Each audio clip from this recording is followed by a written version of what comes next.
if we can go around the room, what is being a man from 29 to 63, what is stress? Most brothers get caught up in either I'm angry, or I'm happy. So one of the things that we really teach is how to embrace the full range of emotions, all right?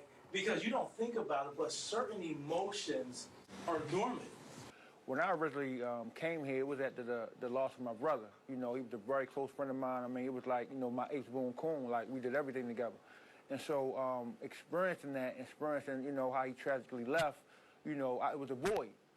My valley was going to prison, right? I served 19 years and 11 months in prison for a crime I committed as an adolescent. So as we sitting here and we talking about anger, we talking about stress, as men, you know, for many of us, I believe it starts when we adolescents, right? Trying to find yourself, not being able to, you know, come into your identity, not doing well in school, right? And the pressure of that, not knowing how to deal with that. Then you got the pressure of your neighborhood, trying to pull you into the things that's going on in the neighborhood, and you know it's not right, but you don't really have those figures around you that's guiding you and telling you what you need to know in order to be able to navigate, you know, those circumstances and those situations.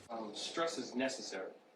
Stress is something that is not to be avoided. Stress is a messenger. It's trying to send us a signal that something needs to be done.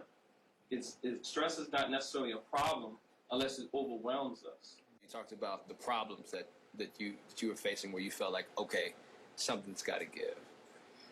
What are some of those problems that you guys think come up as men, right? When we talk about the pressures that we face. I needed more help. I looked at my life and I looked at my family. And I have a son. I have a young son. And his being is the reason that brought me here.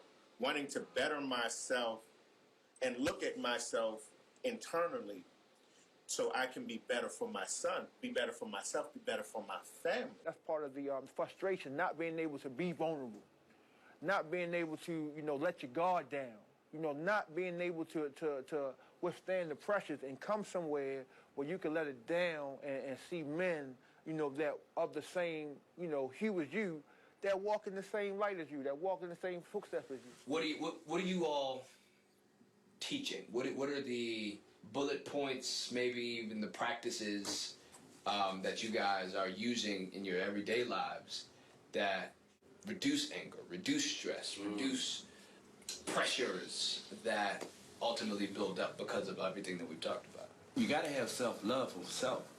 If you don't have self-love for who you are, how can you love anybody else? But see, when this world tells you that you are nobody, when you're lower than anything else, that's how you feel. That's how you end up certain places. You know what I'm saying? So that love for self is very important, you know. Just tell yourself, stop having these thoughts that aren't going to lead you to anywhere. We utilize mindfulness meditation. We utilize and we create an anger management plan that a person go through a cycle. They know how to take a time out. So to do that, you have to come and calm yourself down. With exercise, meditation, you have to do something. You see what I'm saying? Because every day when you first wake up, it's stressful. It goes up like that. So if you don't find a point in time for it to go down like this, it's going to work on the body. So what do you say to that person who will look at this and they say, oh, that's amazing that these guys are in here, they're talking about their feelings, talking about their emotions, they want to better themselves. But I ain't got time for that. What do you say to that person? This thing is deep. The trauma runs deep. The trauma is intergenerational. It affects your body. So it's not so simple for a person to say, you know what, you're right, I'm going to go to the temple and I'm going to get started on healing. It just doesn't work like that. Finding that peace, that Zen, is a scary thing. Because life, traumas, different things can teach you. You can grow comfortable in the up and down, the roller coaster, the chaos. And it's easy to let it overwhelm you, to overtake you. But when you can find that peace and you can find a way to navigate those waters, you become powerful. You become aware. Gentlemen, thank you. Thank you.